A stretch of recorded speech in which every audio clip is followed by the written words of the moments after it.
नमस्कार, आप देख रहे हैं न्यूज 18 बिहार झारखंड और मैं हूं आपके साथ लक्ष्मी। रांची से एक बड़ी खबर सामने आ रही है। गैंगस्टर अमन साहू के गुर्गे के खिलाफ एक्शन लिया गया है। जी हां, सुनील मीणा के खिलाफ लुकआउट नोटिस जारी किया गया।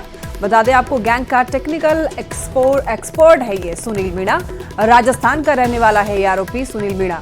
सुनील मीणा के पासपोर्ट को भी ब्लॉक कर दिया गया है और लॉरेंस और अमन गैंग के बीच कड़ी का ये काम करता है सुनील मीणा। तो ये बड़ी खबर आप तक पहुंचा रहे हैं रांची से। ये खबर है, बता दें आपको, सुनील के पासपोर्ट को भी ब्लॉक कर दिया गया है। और आपको ये बता दें, गैंगस्टर अमन साहू के गुर्गे के खिलाफ एक्शन लेते हुए सुनील मीणा के खिलाफ लुकआउट नोटिस जारी किया गया। गैंग का टेक्निकल एक्सपर्ट है ये सुनील मीणा। राजस्थान का रहने वाला बताया जा रहा है। सुनील मीणा के पासपोर्ट को भी ब्लॉक कर दिया गया है। लॉरेंस और अमन गैंग के बीच में कड़ी का काम करता है सुनील मीणा।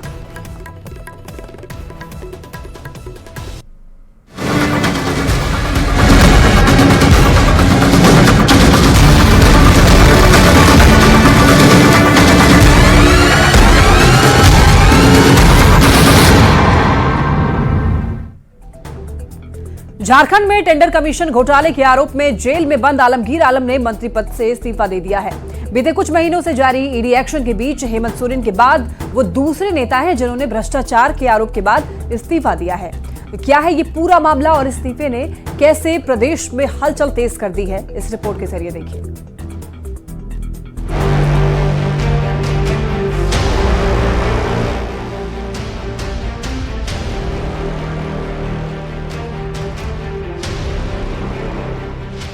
एक के बाद एक घोटाले की आंच झारखंड की सियासत को सुलगाने लगी है। पहले हेमंत सोरेन और अब आलमगीर आलम।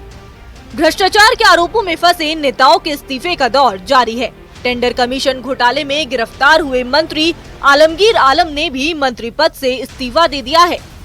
बिरसा मुंडा जेल में बंद आलमगीर के इस्तीफे की मांग उनकी गिरफ्तारी के बाद से ही उठने लगी थी, लेकिन आलमगीर ने इस्तीफा तब दिया जब सीएम चंपाई सोरेन ने उनके चारों विभागों की जिम्मेदारी ले ली। बिरसा मुंडा जेल में बंद आलमगीर आलम ने इस्तीफा दे दिया है। इस्तीफे का पत्र उन्होंने मुख्यमंत्री को भेजा है। इसके साथ साथ कांग्रेस के राष्ट्रीय अध्यक्ष मल्लिकार्जुन खड़गे को भेजा है। आलमगीर आलम को ईडी ने लंबी पूछताछ के बाद 15 मई को गिरफ्तार कर लिया था। उनके ओएसडी संजीव लाल और नौकर के घर छापेमारी हुई थी। ईडी ने छापेमारी के दौरान ओएसडी के नौकर जहांगीर आलम के घर से करोड़ों रुपए बरामद किए थे। छापेमारी में करीब 35 करोड़ रुपए बरामद किए गए थे। इसके बाद संजीव लाल और जहांगीर आलम की भी गिरफ्तारी हुई थी। आरोपियों से पूछताछ के बाद टेंडर कमीशन घोटाले का खुलासा हुआ। आलमगीर आलम का नाम सामने आने के बाद ईडी ने उन्हें गिरफ्तार किया। आलमगीर के इस्तीफे पर एक तरफ जहां सत्ता पक्ष में हलचल तेज हो गई है, तो वहीं दूसरी ओर विपक्ष यानी बीजेपी इस मुद्दे को भुनाने में जुटी है। बयानबाजी का दौर भी तेज हो गया है। वो पहले ही इस्तीफे उनके हो जाते, लेकिन चूंकि आचार संहिता लगा हुआ था, इसलिए ये तय भी हुआ था, ये उनके ऊपर भी था कि आचार संहिता के बाद वो इस्तीफा देंगे। नहीं, अगर इतनी भी नैतिकता थी तो इनको तो इस्तीफा पहले देने चाहिए थे। जैसे ईडी ने उनको गिरफ्तार किया, उसके बाद से लगातार इतने महत्वपूर्ण विभाग ग्रामीण कार्य विकास विभाग है, उस विभाग में वो कुंडली मार के बैठे हुए थे। सियासत से इतर बात करें घोटाले की, तो अभी भी इस मामले में ईडी का एक्शन जारी है। जैसे जैसे जांच का दायरा बढ़ रहा है, वैसे वैसे कई सफेदपोश इसकी जद में आते दिखाई दे रहे हैं। अब देखना ये होगा कि जांच की आंच कहां तक जाती है। रांची से अविनाश कुमार के साथ न्यूज 18। और ज्यादा जानकारी के लिए हमारे साथ झारखंड ब्यूरो चीफ दिवाकर तिवारी जुड़ रहे हैं। दिवाकर, देखिए, टेंडर कमीशन घोटाले में आरोपी आलमगीर आलम ने इस्तीफा दे दिया है। अब इस इस्तीफे को लेकर के अब तमाम सियासत हो रही है झारखंड में, पूरी जानकारी दीजिए एक बार।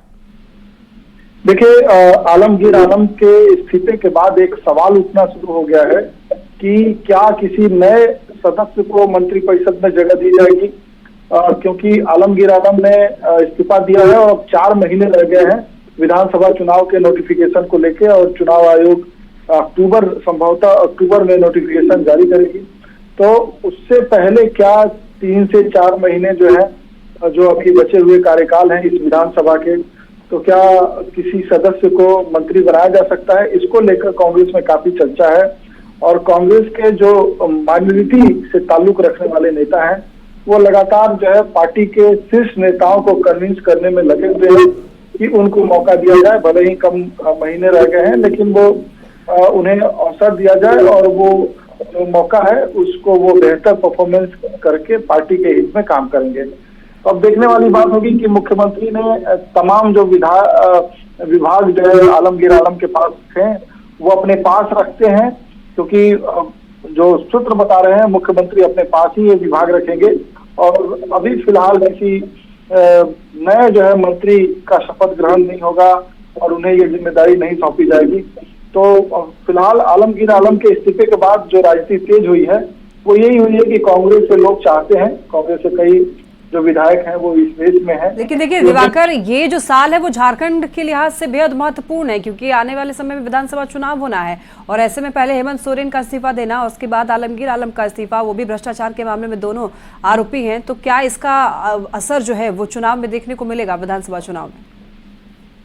देखिए विधानसभा चुनाव के नजरिए से ही कांग्रेस ने उनका इस्तीफा लिया है। उन्होंने 8 जून को इस्तीफे की पेशकश की थी, मुख्यमंत्री को भी उन्होंने पत्र लिखा था और अपने पार्टी के अध्यक्ष मल्लिकार्जुन खड़गे को भी आलमगीर आलम ने पत्र लिखा था।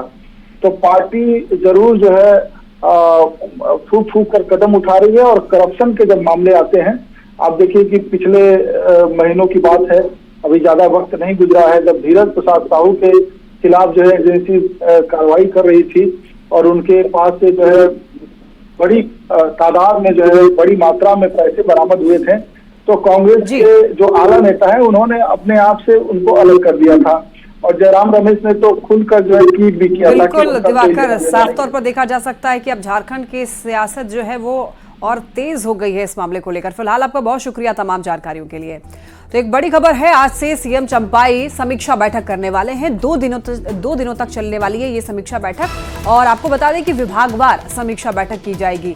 राज्य सरकार की योजनाओं की समीक्षा करेंगे, लाभुकों की संख्या बढ़ाने पर फोकस होगा। विधानसभा चुनाव को लेकर के भी एक्शन में दिखेंगे सीएम चंपाई सोरेन।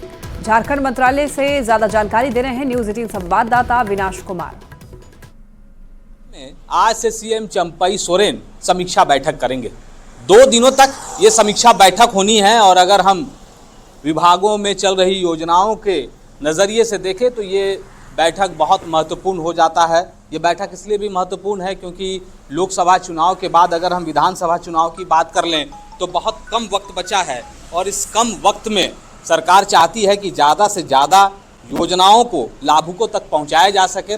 पहले दिन की अगर हम समीक्षा की बात करें तो झारखंड मंत्रालय में आज ग्रामीण विकास विभाग, पंचायती राज कल्याण विभाग, पेयजल विभाग, ऊर्जा विभाग, कार्मिक विभाग, स्वास्थ्य एवं श्रम नियोजन विभाग की बात कर लें या उच्च शिक्षा विभाग की बात कर लें तो आज इसकी समीक्षा होगी। न्यूज 18 के लिए अविनाश कुमार, रांची। लोकसभा चुनावी परिणाम पर बीजेपी में मंथन का दौर जारी है और इस बार 5 आदिवासी सीटों पर बीजेपी को हुए नुकसान के बाद प्रदेश में राजनीतिक बयानबाजी थमने का नाम नहीं ले रहा है। जेएमएम और कांग्रेस लगातार बीजेपी के प्रदेश अध्यक्ष बाबूलाल मरांडी से इस्तीफे की मांग कर रहे हैं। वहीं बीजेपी का कहना है कि जेएमएम और कांग्रेस बाबूलाल मरांडी से डरी हुई है। से मैं आग्रह करता हूं कि आप जरा भी अगर नैतिकता है तो बाबूलाल जी इस्तीफा मांगिए ना। निश्चित रूप से बाबूलाल मरांडी जी को प्रदेश अध्यक्ष के भारतीय जनता पार्टी के प्रदेश अध्यक्ष के पद से इस्तीफा देना चाहिए। आज उनको नकारा जा चुका है लोकसभा के चुनाव में। देखिए, बाबूलाल जी का डर इनके सर चढ़कर बोलता है, इसीलिए हमेशा वो बाबूलाल मरांडी जी को टारगेट करते हैं, जबकि सच्चाई इससे इतर है। आप देखिए, इन्होंने स्थानीय मुद्दों पर चुनाव लड़ा था जबकि ये राष्ट्रीय चुनाव था और स्थानीय मुद्दों में लड़ने के बावजूद ये सिर्फ 29 सीटों पर आगे थे। लोन दिलाने के नाम पर ठगी का मामला सामने आया है। रांची से 50 लोगों के साथ 70 लाख की ठगी हुई है। बड़गाई बस्ती के लोगों के साथ में ठगी की गई है। आपको बता दें कि सदर थाने में दर्ज कराया गया है ये मामला। पुलिस पूरे मामले की जांच पड़ताल में जुटी हुई है। तो लोन दिलाने के नाम पर ये ठगी 50 लोगों के साथ 70 लाख की ठगी की गई है। बता दें आपको कि बड़गाई बस्ती के लोगों के साथ ठगी हुई है और अब ये मामला पुलिस के संज्ञान में है। अब पुलिस मामले की जांच पड़ताल में जुटी हुई है। सदर थाने में आपको बता दें कि मामला दर्ज करा दिया गया है और इसके बाद पुलिस मामले की जांच पड़ताल में जुटी हुई है।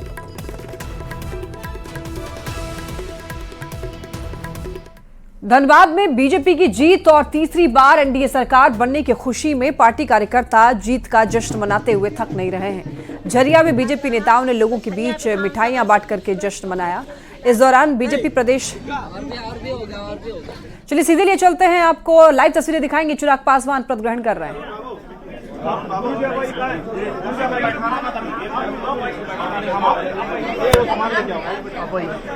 खाद्य एवं प्रसंस्करण मंत्री का पदभार चिराग पासवान ने संभाला। इस बार चिराग पासवान को कैबिनेट में जगह दी गई है। मोदी के हनुमान कहे जाने वाले चिराग पासवान को बड़ी जिम्मेदारी सौंपी गई है और चिराग पासवान की ये जिम्मेदारी बिहार राज्य के लिए बेहद महत्वपूर्ण माना जा रहा है। चिराग पासवान ने पदभार संभाल लिया है, आपको बता दें। और ये लाइव तस्वीरें आप देख पा रहे हैं, आप देख सकते हैं चिराग पासवान और इनको खाद्य एवं प्रसंस्करण विभाग मिला है। इसका भरपूर उपयोग जो है बिहार के लिए किया जाएगा। बता दें आपको कि चिराग पासवान इससे पहले लगातार 3 बार से सांसद हैं और लेकिन चिराग पासवान को कैबिनेट में जगह नहीं दी गई थी। ये पहली बार है जब चिराग पासवान को कैबिनेट में जगह दी गई है। तो ऐसे में चिराग पासवान तो खुश हैं, साथ ही साथ उनका पूरा परिवार भी खुश है। उनकी माँ देख सकते हैं, उनकी माँ भी उनके पास में ही खड़ी हुई दिख रही हैं, वो भी काफ़ी ज़्यादा खुश हैं अपने बेटे को मंत्री बनते हुए देख। बता दें आपको कि बीजेपी के शीर्ष आलाकमान ने, एनडीए के आलाकमान ने चिराग पासवान पर भी भरोसा जताया है और बड़ी जिम्मेदारी इस बार दी गई है चिराग पासवान को। खाद्य एवं प्रसंस्करण मंत्री का पदभार इनको दिया गया है।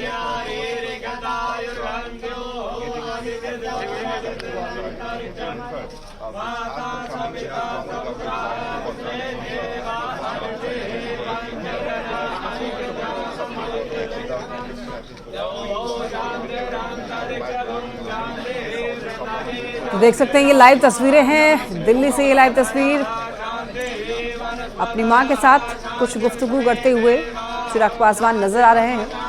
अब मंत्री बना दिए गए हैं, कैबिनेट में जगह दे दी गई है, पद थोड़ा और बढ़ गया है चिराग पासवान का। इनकी पार्टी ने इस बार 100% स्ट्राइक के साथ जीत दर्ज की बिहार में।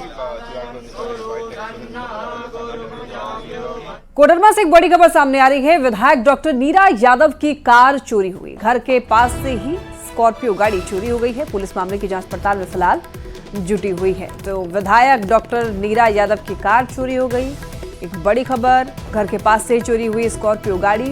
पुलिस में बता दें आपको कि थाने में ये मामला दर्ज करा दिया गया है। पुलिस के संज्ञान में है ये मामला। अब सीसीटीवी फुटेज के जरिए और भी बता दें आपको कि इस मामले में पुलिस जांच पड़ताल में जुटी हुई है।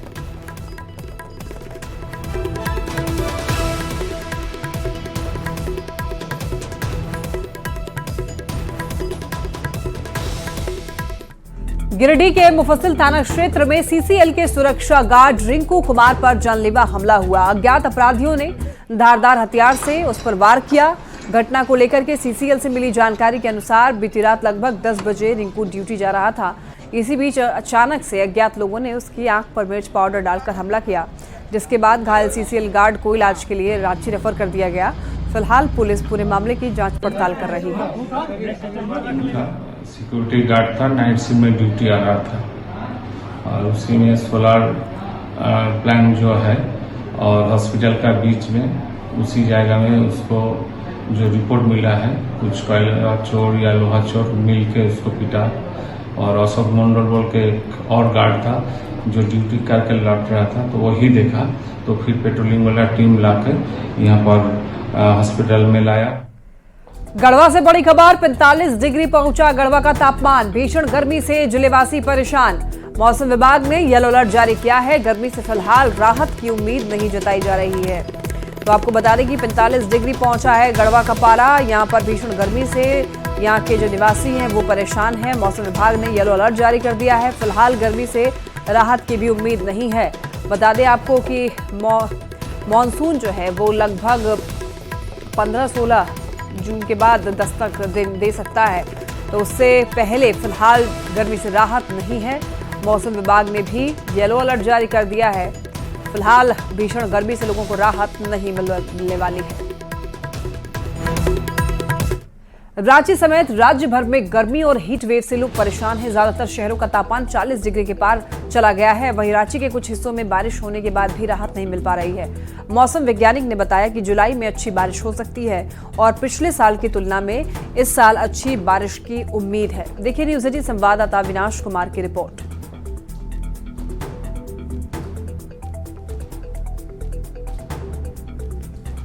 थोड़ी सी मानसून के आगमन के लिए अनुकूल होंगी और उसके बाद हम लोग देखेंगे कि मानसून की स्थिति कैसी रहती है।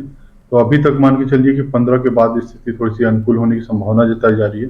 उसके बाद मानसून का आगमन आपको देखने को मिल सकता है और एक आध दिन पहले भी कुछ आपको जो प्री मानसून शावर्स वाली कुछ बारिश देखने को मिल सकती है। अगर सारी स्थितियां मानसून आगमन के लिए अनुकूल हो जाती हैं और तो उसके बाद से मानसून का आगमन घोषित किया जाता है। झारखंड में इस वक्त मौसम का मिजाज थोड़ा गर्म है। कई ऐसे इलाके हैं जहां तापमान अगर हम बात कर लें तो 44 और 45 डिग्री के आसपास होने का अनुमान लगाया जा रहा है। तो कुछ ऐसे भी ज़िले हैं जहां आंधी और बारिश के साथ वज्रपात की बातें कही जा रही है। और अगर हम मौसम विभाग के अनुमान पर गौर करें तो ये कहा जा रहा है कि खासकर अगर हम पलामू प्रमंडल की बात कर लें और संथाल प्रमंडल की बात कर लें तो इन इलाकों के ज़िलों में तेज़ धूप रहेगी। लू के थपेड़ों से लोग परेशान रहेंगे और जो टेम्परेचर है वो 44 से 45 डिग्री तक जा सकता है। दूसरी तरफ यह भी कहा जा रहा है कि कई ऐसे ज़िले हैं जहां आंधी और बारिश की संभावना जताई जा रही है। मतलब अगर हम प्री मानसून के लिहाज से अगर हम बात कर लें तो कई ऐसे ज़िले हैं जहां ये स्थिति देखने को मिलेगी। कुछ दिनों के बाद ये राहत ज़रूर मिल सकती है। न्यूज़ 18 के लिए अविनाश कुमार। केंद्र सरकार के पीएम आवास की तर्ज पर झारखंड सरकार ने महत्वाकांक्षी योजना अबुआ आवास लॉन्च किया, लेकिन गढ़वा में अबुआ आवास में कमीशन का बड़ा खेल चल रहा है। यहां लाभुक से 40 से 50 हजार रुपए रिश्वत लेने का मामला सामने आया है। ग्रामीणों ने आरोप लगाया है कि इस भ्रष्टाचार में मुखिया से लेकर के प्रखंड के लोग शामिल हैं। शिकायत के बाद एफआईआर दर्ज करके पुलिस मामले की जांच पड़ताल में जुटी हुई है। हुआ है हमारे पंचायत में अलॉट होना था 58 और ये बहुत बड़ी बात है कि उन्होंने 201 कराया और 201 करा के हर व्यक्ति से 40 से 80 हजार रुपए तक लिया है उन्होंने।